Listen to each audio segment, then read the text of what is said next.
Chers auditeurs de Radio Espérance, bien-aimés dans le Seigneur, nous sommes heureux de vous rejoindre ce matin pour partager ensemble la parole de Dieu.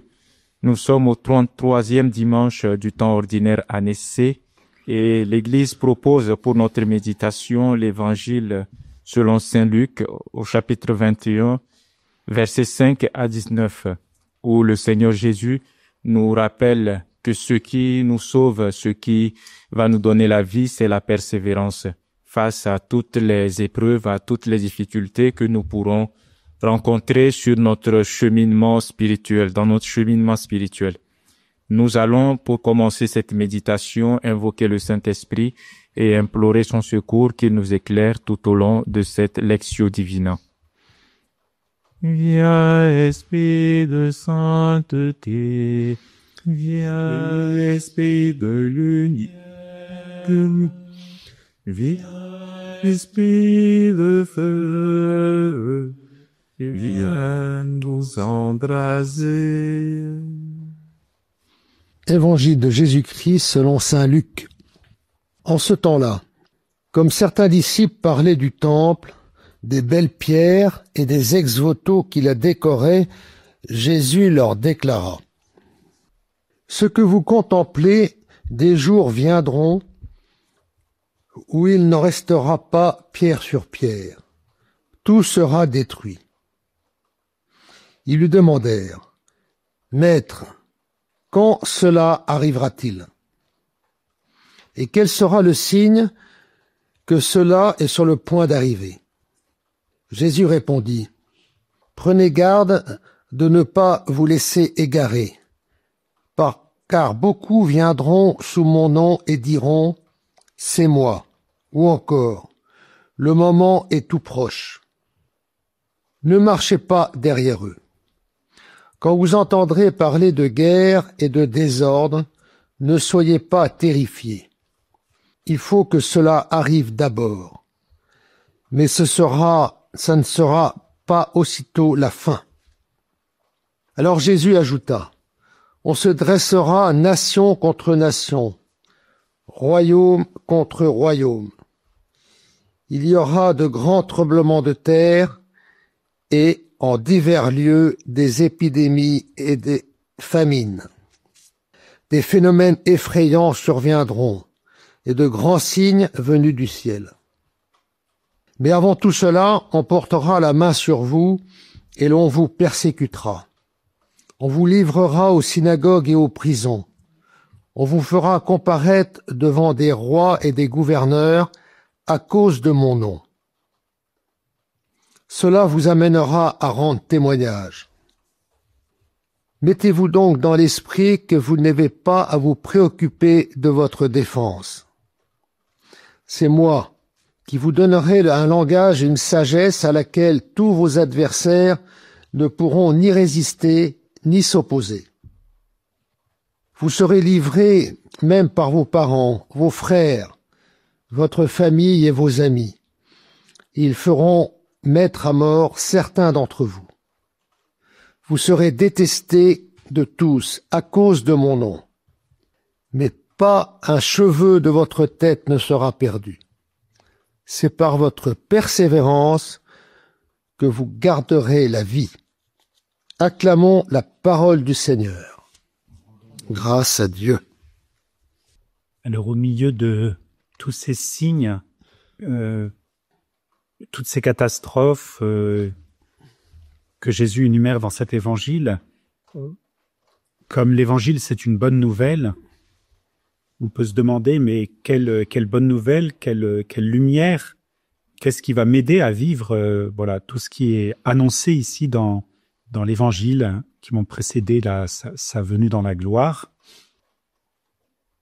Et une parole, moi, qui m'interpelle ce matin, qui me donne une certaine lumière, une espérance aussi, c'est quand il dit « Cela vous amènera à rendre témoignage ». Au fond, tout ce qui arrive et qu'on maîtrise pas, tout ce qui peut arriver dans notre monde, et on voit bien, ça fait allusion à pas mal d'événements qui peuvent arriver dans notre monde, et tout cela, ça nous amène à rendre témoignage. Et je pensais dans l'histoire humaine, quand on regarde ce qui s'est passé à la Seconde Guerre mondiale ou différentes choses, qu'est-ce qu'on retient de positif? Ce sont les personnes qui ont, à travers toutes ces persécutions, ont su rendre témoignage de différentes manières. Moi, c'est un aspect qui me met aussi dans l'espérance de se dire tout cela, c'est en vue de rendre témoignage. Merci mon frère. Pour moi, ce qui m'a attiré l'attention, avant tout, c'était le contexte. On se trouve dans le temple. Et si on regarde un peu avant dans l'Évangile, dans le contexte de ce passage, on voit que Jésus est déjà au temple avec ses disciples. Et juste avant, il y a cette petite histoire de la veuve qui offre ces 2 piécettes d'argent pour le trésor, alors que beaucoup de riches offraient de grandes sommes d'argent. Mais Jésus, il loue la générosité de cette veuve elle a donné tout ce qu'elle avait pour vivre. Et d'une manière un peu symbolique, on peut aussi voir, c'était quelque part une offrande pour Jésus lui-même, parce qu'on voit ailleurs dans l'évangile moi dans l'évangile de Jean, que Jésus s'identifie avec le temple. C'est écrit que le temple, c'était son corps. Donc, déjà, le contexte de ce passage nous met vraiment dans une christologie, dans une perspective assez profonde de voir qu'est-ce qui va arriver. Jésus dit que le temple, parce que tout le monde au début ils disent on admire les pierres et les décorations et tout ça, c'est tellement beau. Jésus dit que tout cela va être détruit. Comme lui, bientôt, il va livrer son corps pour être mis à mort. Donc, déjà, tout se situe dans le contexte de sa mort et sa résurrection qui vient après. Donc, c'est pas juste parce que certains pourraient lire ce passage en disant que voilà, c'est des prédictions sur la fin du monde. Et oui, c'est tout ça, mais tout ça s'inscrit dans quelque chose qui est davantage global qu'on va explorer par la suite. Merci frère. Je voulais justement revenir sur la question du temple, comme tu évoquais, les disciples étaient en admiration face à ce temple qui était beau, aux ex-voto et tout. Il y a comme une volonté de Jésus de les amener à désillusionner, donc pas pour leur dire de ne pas admirer ce qui est beau, mais en même temps de rester éveillé et sur ce qui est l'essentiel. Et c'est là où le frère parlait aussi de témoignage. Alors pourquoi on est disciple du Christ? Eh bien, c'est pour rendre témoignage aussi à ce Christ-là. Et c'est intéressant de voir comment Jésus commence par prédire des catastrophes, des événements malheureux, de la persécution, des signes venus du ciel. Et en même temps qu'ils disent, mais avant tout cela, on portera la main sur vous. Vous serez persécutés, vous serez livrés. C'est encore plus douloureux de voir quand il est le cas de ceux qui vont livrer, ceux qui vont porter la main. Ce sont les frères, les parents, la famille, les amis et toutes ces personnes-là. Mais en même temps, Jésus demande de garder la paix, la sérénité et aussi de rester persévérant en disant, oui, c'est par votre persévérance que vous aurez la vie. Et puis, vous n'avez pas à vous soucier de votre défense. Je mettrai en vous les paroles que vous allez dire pour que, face à vos adversaires, c'est Jésus lui-même qui dit comment réagir face aux adversaires. C'est lui qui donne un langage qui permet de répondre. Et c'est là où c'est intéressant de voir qu'au milieu des épreuves, Jésus ne nous abandonne pas. Il reste avec nous, il est là avec nous pour nous guider. Et je pense que c'est la bonne nouvelle d'aujourd'hui parce que, honnêtement, la persécution, les catastrophes, ce n'est pas quelque chose de joyeux. Et ça, on ne peut pas dire que c'est une bonne nouvelle. La bonne nouvelle, c'est que Jésus est présent avec ses disciples au milieu de leur persécution. Alors justement, comme on est parti à la fois sur cet aspect du témoignage et le temple, je me demande s'il y a pas ce parallèle finalement entre le fait que le temple, ce qu'il y avait de plus grand, hein, pour le peuple juif, hein, ce qui était la fierté, ce qui était le lieu aussi des célébrations cultuelles, enfin ce qui faisait ça.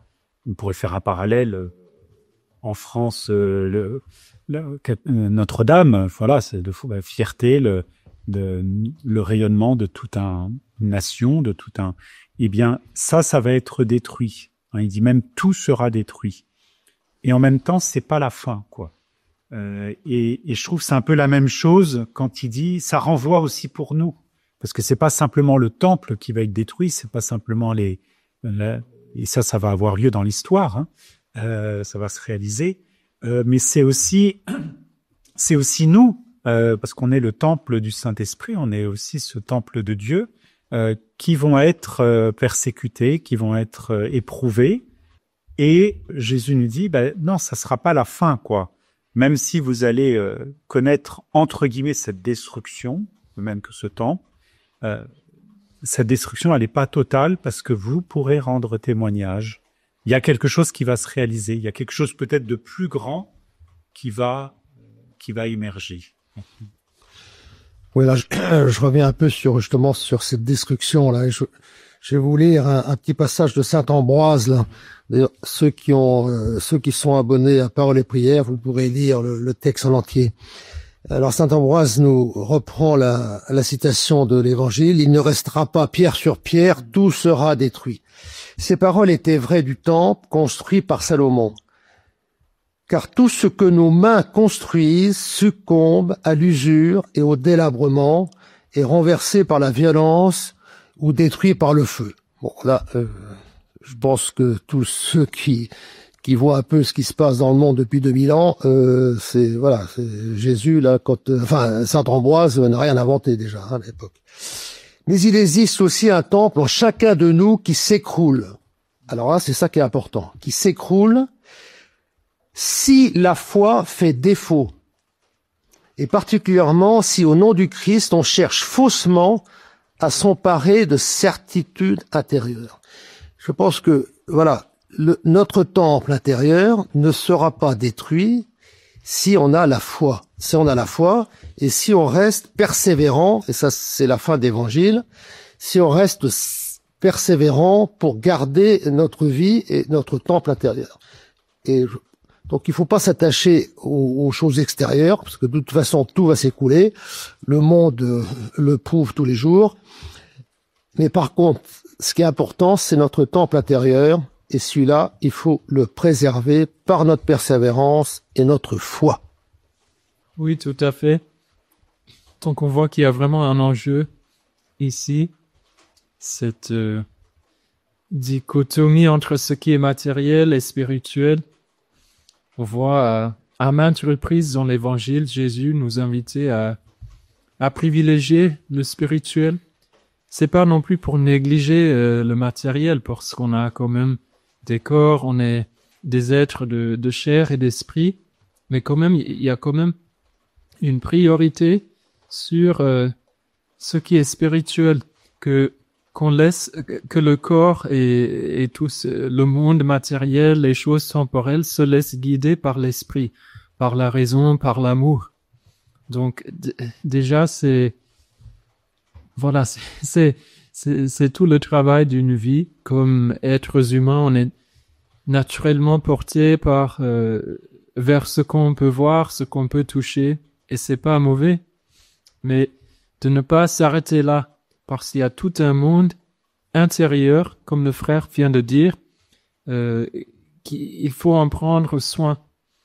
Et si on passe toute notre vie à se focaliser sur soigner notre corps, soigner notre maison, nos bâtiments, même nos églises, parfois ça peut devenir quelque chose d'assez, de la vanité, quoi. Peut-être on passe tellement de temps à soigner l'église ou à soigner notre apparence, quoi que ce soit, qu'on néglige vraiment les choses qui sont plus essentielles, le service, la prière, tout ce que vous voulez. C'est cette intériorité qui va éventuellement nous guider vers ce que Jésus commence à dire. C'est que, on ne sait pas quand ça va arriver. Et chaque génération, d'ailleurs, pensait que, voilà, maintenant, c'est la fin des temps parce qu'on voit tous les signes. On ne sait pas. Jésus dit, vous ne savez pas ni l'heure, ni le jour, mais quand même, cette garde de notre cœur, de notre intériorité, de notre vie spirituelle va nous aider à traverser les moments difficiles de notre vie et on ne sait jamais, peut-être, les épreuves finales de l'Église. J'aimerais, frère, revenir sur l'analogie du temple et du corps, comme cela a été évoqué à l'instant, que notre corps, c'est aussi le temple de Dieu. Et que cette admiration que nous avons pour le temple, on l'a aussi pour notre corps. Et que la persécution, finalement, peut aussi venir de l'intérieur, qui soit notre propre péché, qui peut aussi être un lieu d'épreuve pour nous. Combien de nos contemporains ne vont plus à la messe parce que ils ont lutté contre le péché et que finalement ils sont découragés, la confession ça devient trop difficile et qu'ils ne vont plus. Et l'évangile d'aujourd'hui dit, c'est par votre persévérance que vous aurez la vie. Le Christ dit qu'il ne faut pas s'arrêter à ce qu'il y a de difficile, aux épreuves, mais il faut regarder plus loin. C'est son amour, sa présence qui nous accompagne. Je pense que si on regarde le temple, notre corps comme le temple, les persécutions et la destruction, donc le péché qui vient de l'intérieur, nos propres convoitises peuvent aussi nous décourager. Mais nous ne devrions pas nous décourager. Nous devons garder la persévérance et l'Église nous accompagne aussi sur ce chemin à travers les sacrements pour arriver à continuer la marche, notre cheminement spirituel qui n'est pas facile, certes, mais qui demande de rester dans la communion avec l'Église, dans la communion avec le Christ pour ne pas désespérer et abandonner notre cheminement spirituel. Moi, je me dis qu'on parle de destruction. Hein. La destruction, elle vient aussi des hommes à travers les guerres, on peut pas dire que Dieu vient détruire, mais Dieu vient purifier. Hein. On parlera souvent de la purification du temple. Et là, il y a une destruction, mais il y a surtout une purification. Et cette purification, elle nous amène à quelque chose. Elle nous conduit à quelque chose. Elle nous conduit à rendre témoignage. Elle nous conduit à la persévérance. Et moi, j'aime bien ces paroles d'Ambroise, hein, qui commande ce texte aujourd'hui, qu'on a relevé tout à l'heure, qui nous dit que c'est la foi qui nous permet de ne pas aller vers cette destruction. Et du coup, ça fait écho à cette autre parole, un autre évangile qui est assez proche, hein, c'est, vous savez, la veuve, là, on a évoqué la veuve au début, qui casse les pieds à ce juge qu'on a lu il y a pas très longtemps, qui est dans le même évangile de Luc. Et cette veuve qui persévère dans sa demande, à la fin, l'évangile se termine, si mes souvenirs sont bons, en disant « Le Fils de l'homme, quand il viendra, trouvera-t-il la foi sur la terre ?» Et on peut se dire, la seule chose qui restera hein, au milieu de toutes ces destructions, c'est peut-être la foi. Hein, c'est la seule chose qui finit par rester au milieu de toute cette destruction, c'est notre foi, une foi persévérante. Voilà, donc ça nous fait prendre conscience aussi de la grandeur de ces actes de foi, d'espérance que nous posons chaque jour, comme la veuve, parfois un peu dans l'obscurité, dans la difficulté, mais que c'est ça qui est précieux aux yeux de Dieu, et c'est à ça que Dieu nous amène progressivement. Merci frère. C'est vrai que la purification dont tu parles, nous n'en avons pas toujours conscience et que nous regardons quelquefois les difficultés comme une punition, une malédiction de Dieu qui nous punit à cause de nos péchés ou ceci ou cela. Mais je pense que si on se place dans la perspective de la purification, ça change beaucoup les choses. Parce que justement, on voit comme Jésus au temple, qui montent et qui chassent les vendeurs et tout, qui est un acte violent. Et quelquefois aussi, on vit comme ça des épreuves qui peuvent être violentes, mais en fait, qui sont des purifications. Donc, une grâce de Dieu pour nous aider à avancer dans notre croissance spirituelle. Et c'est là où je pense que si on reste dans la perspective de la purification, c'est plutôt une force finalement quand surviennent les épreuves. On se dit, en fait, c'est une grande grâce que Dieu nous donne. Justement, pour revenir au verset que disait Jésus, qu'on a annoncé au début, c'est pour témoigner. Il y a des épreuves qui arrivent parce que justement, Dieu nous invite à témoigner de notre foi devant le monde, devant ceux qui nous en demandent compte. Je crois qu'aussi on peut parler d'humilité alors c'est pas exactement dans l'Évangile, mais par contre on peut lire ça chez Malachie, la première lecture. Voici que vient le jour du Seigneur brûlant comme la fournaise. Tous les arrogants, tous ceux qui commettent l'impiété seront de la paille. Le jour qui vient les consumera, dit le Seigneur de l'univers. Il ne leur laissera ni racines ni branches.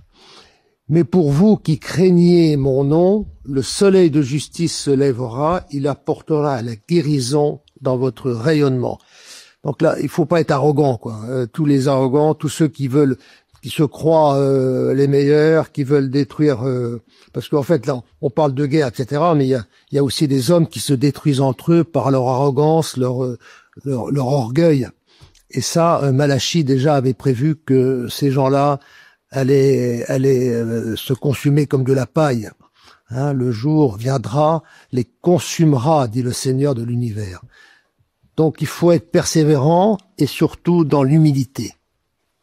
Oui, il y a toute cette discussion dans la première lecture et l'évangile sur le jour du Seigneur, ce qui a été déjà un thème important de l'Ancien Testament. Et Jésus le reprend aussi dans l'évangile à plusieurs reprises. C'est quand même difficile à interpréter parce que c'est à la fois un avertissement pour ses disciples, pour ce qui allait vraiment arriver et ce qui est arrivé dans l'histoire. À savoir, par exemple, la destruction du temple de l'an 70. Mais c'est aussi pour nous, parce que il nous enseigne qu'il y aura aussi, à la fin des temps, des épreuves, des signes dans le ciel, tout ce qui est écrit là. Je pense que ça vaut le coup de dire que, bon, même si c'est pas toujours évident à comprendre et à interpréter, de soulever l'aspect de la confiance. Parce que spontanément, ces passages peuvent nous faire peur. Parce que, moi, je sais pas si je serai prêt ou je m'inquiète pour ma famille ou qu'est-ce qui va arriver. Mais Jésus, quand même, il nous donne cette assurance de sa présence parmi nous, même pendant les épreuves. Par exemple, il dit que c'est moi qui vous donnerai un langage et une sagesse à laquelle tous vos adversaires ne pourront ni résister, ni s'opposer. Par exemple, on n'a pas à s'inquiéter pour ce qu'on va faire, ce qu'on va dire. C'est lui qui va être avec nous. En gros, la fin des temps, c'est oui, il faut se préparer, il faut faire tout ce qu'il faut, mais en même temps, c'est quand même une bonne nouvelle aussi parce que Jésus, il va revenir et il va établir définitivement son royaume sur terre. Et aussi, dans nos cœurs, il y aura plus d'injustice ni de mal et c'est vraiment une bonne nouvelle. Moi, je veux juste rebondir sur ce texte de Malachie, qui éclaire aussi l'Évangile. Ça va dans les deux sens. L'Évangile éclaire l'Ancien Testament et l'Ancien Testament aussi donne une lumière sur l'Évangile. Moi, ce qui me met dans l'espérance, c'est que c'est la dernière phrase quand même. Il apportera la guérison. Et il n'y a pas une distinction entre des méchants et des bons. Mais d'abord, même si il y a ceux qui commettent le mal, mais entre ceux qui acceptent de se laisser guérir, de se laisser sauver, de se laisser purifier, et ceux qui refusent. Donc le terme, c'est quand même la guérison de chacun d'entre nous et de toute l'humanité. Oui, merci. En parlant de guérison, je voulais aussi évoquer la question d'une épreuve qui touche le corps, c'est la maladie. ou en général, quand on est très éprouvé dans notre corps par la maladie, on peut se dire pourquoi telle maladie, pourquoi le cancer, pourquoi ceci. Et en fait, ça peut aussi pousser à la révolte quelquefois, de dire oui, ben, on a tout fait pour être en bonne santé, mais on est quand même malade, on est souffrant. Et ça peut être difficile à vivre. Mais l'espérance, justement, ce qui peut aider à la persévérance qui est demandée, c'est qu'il y a aussi dans l'évangile une parole de Jésus qui est très forte. Il dit, vous serez détestés de tous à cause de mon nom, mais pas un cheveu de votre tête ne sera perdu. Je pense que c'est une phrase très importante de dire que je ne sais pas combien de mèches de cheveux il y a sur la tête, mais quand il dit pas un cheveu de votre tête ne sera perdu, ça montre quand même que Dieu connaît notre vie plus que nous-mêmes. Il sait tout ce dont nous avons besoin. Il sait ce que nous portons comme difficulté, comme souffrance. Ailleurs, il a dit, quand il s'adressait aux prêtres et aux scribes, aux pharisiens, détruisez ce temple en 3 jours, je le relèverai. C'est pas de la destruction qui est la plus importante, mais c'est le salut que Jésus apporte. Et même dans la maladie, on peut espérer avoir la guérison. Et même si on n'a pas cette guérison physique de notre corps, on peut avoir aussi cette guérison spirituelle qui est à travers la purification de notre âme qui nous accorde le salut. Bon, merci. Malheureusement, nous sommes au terme de notre temps de lectio pour ce dimanche. Nous vous remercions d'avoir écouté, surtout parce que vous avez laissé de la place pour la parole de Dieu dans votre vie. Ça va forcément porter du fruit quelque part, pourvu que on la laisse pénétrer notre cœur. Donc on va juste terminer en rendant gloire à Dieu avec un esprit de confiance et sur quoi qu'il arrive, il va être avec nous pour nous aider. Gloire au Père et au Fils et au Saint-Esprit, comme il était au commencement, maintenant et toujours, et dans les siècles des siècles. Amen. Merci Seigneur. Merci Marie. Bon dimanche à tous.